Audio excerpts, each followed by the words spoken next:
김성환의 시사야.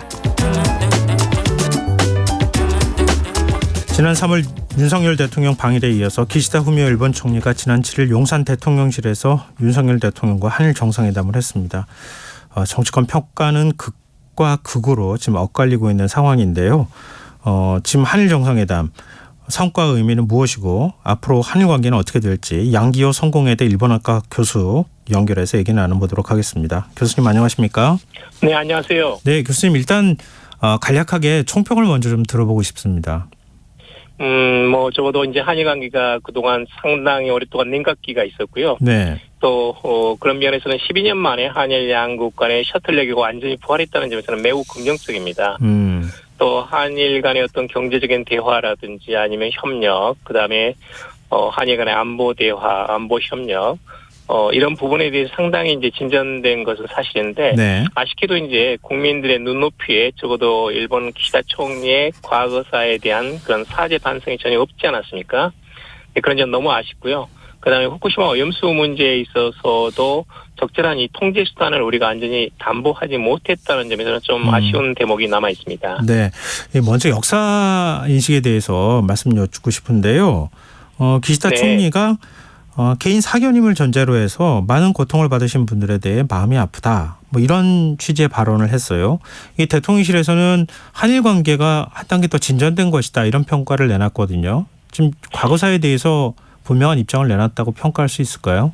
아니, 그것은 이제 개인적인 사견이기 때문에, 네. 물론 이제 그 어떤 감성적인 차원에서 한국 국민에 대한 배려라든지 어떤 본인의 어떤 그런 어떤 기분을, 마음을 나타낸 것에 대해서는 저는 나름대로 이제 의미는 있다고 봅니다만은, 네. 어디까지나 이제 지난번 도쿄에서 했던 그런 과거사에 대한 정부 기존의 담화를 답습한다라는 것은 지금도 전혀 바뀌지 않았거든요. 네. 그러니까 일본 정부의 공식 입장은 하나도 바뀌지 않은 겁니다.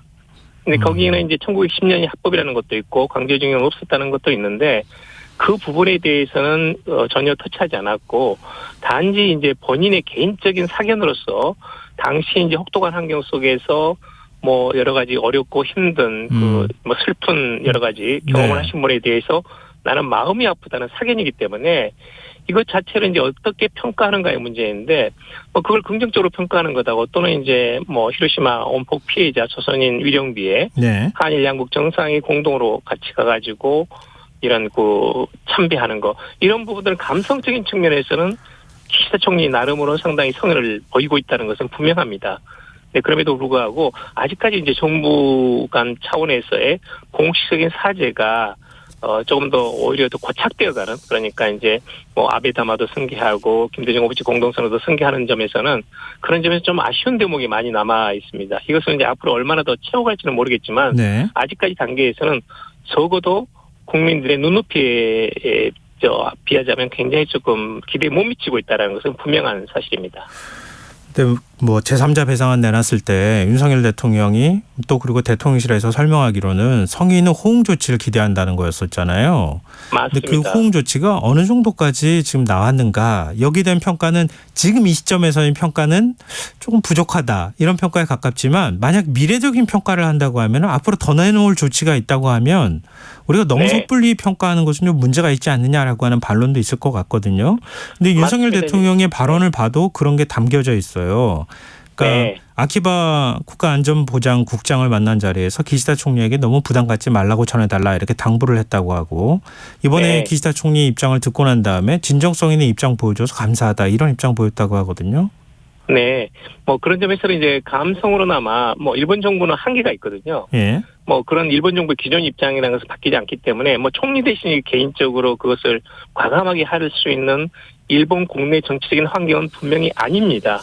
그런 점에서는 일정하게 이제 기시다 총리가 자민당 내에서 상당히 리버럴 쪽에 속하거든요. 네. 그리고 이제 피폭했던 그런 히로시마 출신자입니다. 그러다 보니까 한국에 대한 관심이나 배려도 분명히 있어요. 저는 이제 그건 인정하는데 이번에 적어도 우리가 그동안에 얼마나 통 큰 양보를 했습니까? 사실 대법원의 판결이 있는데도 윤석열 대통령이 상당히 통 큰 양보를 했거든요. 지지율이 10% 떨어졌는데 거기에 상응할 만한 성의 있는 호응 조치라고 생각한다면 그 기준에 미치지 못하는 것은 분명하죠. 그렇지만 이제 뭐 기시다 총리 나름으로는 개인적으로 상당히 나름대로 뭐 배려하고 성으로 보였다는 것은 인정합니다. 네네. 네.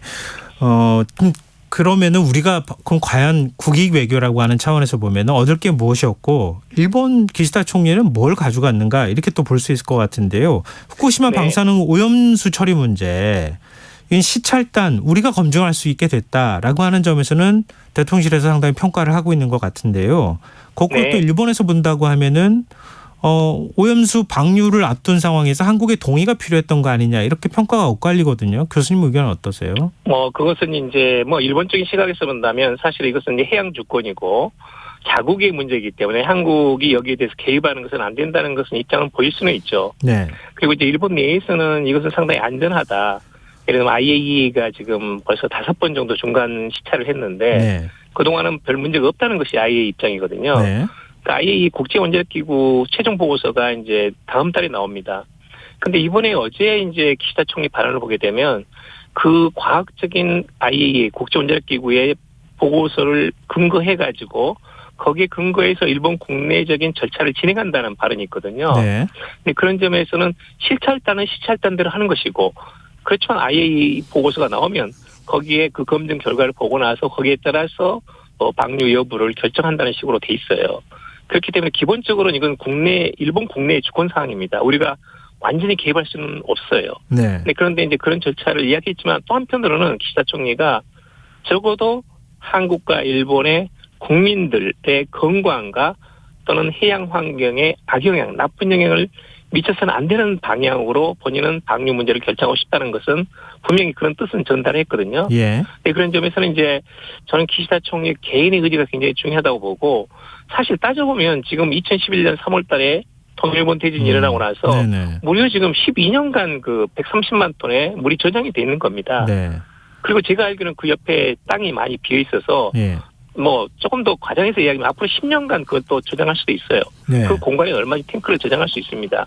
네, 그런 점에서는 기시다 총리 본인이 말씀하셨듯이 이 문제에 대해서는 한국하고 밀접한 의사소통을 하겠다는 것을 이번에 말씀하셨거든요. 예. 네, 그런 점에서는 시찰단을 받아들인 것도 저는 그런 일환이라고 보고 있고 거기서 어느 정도 검증이 되고 또는 이제 그 과정에서 방류 이전까지 한국과의 충분한 의사소통을 통해 가지고 적어도 이 문제에 대해서는 한국 국민들의 의사가 충분히 반영되도록 하는 그런 절차적인 좀 조치가 필요하고 그런 부분에 대해서는 일본 측도 잘 알고 있습니다. 네. 또 이제 저는 개인적으로는 이 부분은 절대 방류해서는 안 된다는 입장이거든요. 예. 그런 부분에 대해서는 우리 대통령실도 잘 알고 있으니까 지금은 한일 양국 간의 신뢰관계는 어느 정도 형성이 됐어요.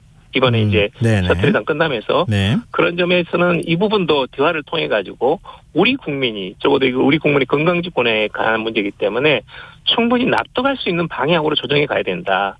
일본이 섣불리 방류해서는 절대 안 된다는 것이 저는 개인적인 그런 입장입니다. 근데 방금 전에도 말씀하시는 가운데 언급했던 것처럼 다음 달에 국제원자력기구 전문가 그룹의 최종 보고서가 나올 예정이지 않습니까? 만약에 네. 그때 과학적으로 문제가 없다.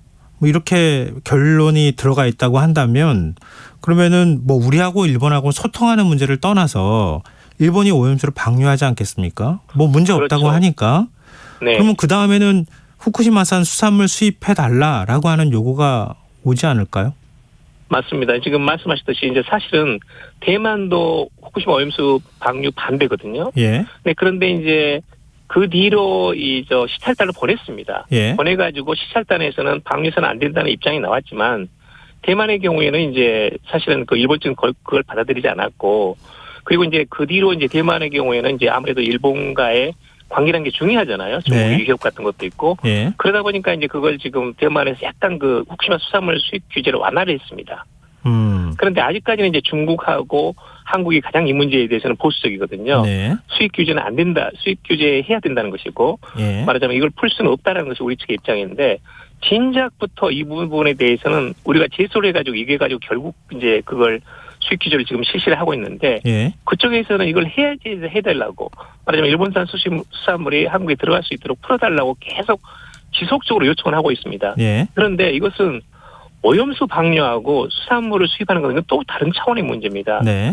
실제로 이제 후쿠시마 수산물은 우리가 본다면 이미 트리튬 그건 몸에서 완전히 없어지지 않습니다. 그 부분이 누적된 그 생선이 우리 식탁에 올라오는 거거든요. 네. 근데 그럴 경우에는 그걸 해제할 경우에는 국내에 있는 수많은 수산 관계자들이라든지 어민이라든지 또는 이제 자영업자들이 큰 타격을 받을 수밖에 없습니다. 그건 우리 현실이고 그런 점에서는 적어도 혹시나 오염수에 대해서 방류 문제에 대해서 한국과 일본 간에 상당한 의사소통이 있고 적어도 수년 걸쳐가지고 이 부분에 대해서 우리 국민 정서적으로 또는 과학적으로 수용할 수 있는 그런 환경과 토대가 만들어지고 그 다음에 후쿠시마 수산물은 우리가 수입을 할 것인지 말 것인지 그건 어디까지 우리의 주권 사항이기 때문에 그 단계에서 결정을 해야 됩니다. 적어도 마지막 단계에서 수산물이 올라올지 여부는 우리 국민들이 우리 정부가 결정을 해야 됩니다. 네, 끝으로 이 부분 좀 여쭤보고 싶은데요. 군사 안보적인 측면에서 한미 간의 핵 협의 그룹 이른바 워싱턴 선언을 통해 가지고 핵 협의 그룹을 만들기로 하지 않았습니까? 거기에 맞습니다. 윤석열 대통령이 일본의 참여 가능성에 대해서 배제하지 않는다 이렇게 밝혔거든요. 한반도 정세에 어떤 영향을 미칠까요? 기본적으로는 이제 한미일 간의 북한의 핵과 미사일에 대한 실시간 정보를 공유하게 되면 아무래도 이제 대북 억지력은 굉장히 개선됩니다. 지금은 이제 아직까지는 한미하고 미일 동맹만 있지만 한일 간의 이 문제에 대해서 적어도 북한과 중국의 위협에 대해서 삼박자를 고루 맞춤으로써 한미일 안보 협력이 강화될 수 있다면 북한에 대한 억지력은 크게 강화될 것은 분명합니다. 단지 이제 문제는 뭐냐면 일본 내에서는 이미 적기지 타격, 선제 공격이라는 것이 이미 공론화가 됐거든요. 그러니까 북한이 미사일을 발사할 조짐이 있으면 일본이 선제 타격할 수 있다는 데까지는 거의 지금 정부 입장이 가고 있는 상태입니다. 근데 그럴 경우에는 한국과 미국 예외 일본이라는 변수가 들어오게 되거든요. 그건 정보를 실시간 공유하게 되니까. 그럴 경우에는 유사시익은 어디까지나 우발적인 분쟁 사항이 크게 발전할 수 있기 때문에 그 리스크, 위험도는 조금 더 높아지는 거죠. 그런 점에서는 이제 북한뿐만 아니라 중국이나 러시아 같은 데서도 사실 이 문제는 자기들의 위협으로 보고 있고 매일 비난을 하고 있거든요. 중국이라든지 북한에서는. 그렇기 때문에 다양한 변수를 보면서 이 문제를 좀 더 장기적인 차원에서 일본의 참여 여부를 고려할 필요가 있다고 보고 사실 지금 이번 한일 정상회담에서도 한일 간의 그런 그 군사 정보를 실시간 공유하는 데까지는 지금 이야기가 진행이 됐습니다. 여러 가지 좀 다양한 측면에서 볼 필요가 있다라는 점을 말씀드립니다. 네, 알겠습니다. G7 정상회의가 끝나고 나면 뭔가 또 가시적인 조치가 있지 않을까 그 조치 결과를 좀 저희가 지켜보면 어떨까 싶습니다. 오늘 말씀 고맙습니다. 맞습니다. 네, 감사합니다. 네, 지금까지 양기호 성공회대 일본학과 교수였습니다.